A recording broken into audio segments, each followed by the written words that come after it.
ধর্মনগরে ৩৭ বর্ষীয় রতন করের ঝুলন্ত মৃতদেহ উদ্ধারে এলাকা জুড়ে শোকের ছায়া।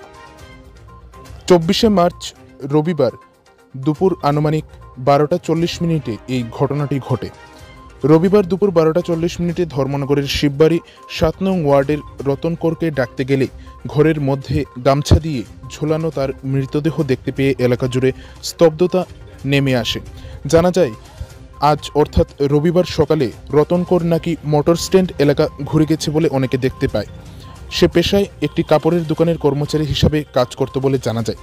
কেন পৃথিবীর মায়া ছেড়ে হঠাৎ করে পরলোকে যাওয়ার পথ বেছে নিল এবং নিজের ঘরেই তা নিয়ে মানুষের মধ্যে প্রশ্নচিহ্ন দেখা দিয়েছে। পুলিশকে খবর দিলে পুলিশ এসে মৃতদেহ উদ্ধার করে ধর্মনগর জেলা হাসপাতালে নিয়ে যাবে বলে জানায় এবং ময়নাতদন্তের পর পরিবার পরিজনদের হাতে তুলে দেওয়া হবে বলে ধর্মনগর থানার পক্ষ থেকে জানানো হয়েছে। শিববাড়ি থেকে একটা কল আছে যে একটা লোক ফাঁসিতে আত্মহত্যা করেছে বলিয়া আমরা অ্যাকর্ডিংলি আমরা গেছি শিববাড়িতে এবং দেখতে পাই একটা লোক গলায় গামছা বাঁধা এবং মেঝেতে পাওয়া যায় তাকে, এবং এলাকার লোক থেকে শুনতে পারলাম যে সে নাকি আত্মহত্যা করছে ফাঁসিতে। তার লোকটার নাম হলো রতন কর, বাবার নাম লেট কালীকর, বাড়ি শিববাড়ি।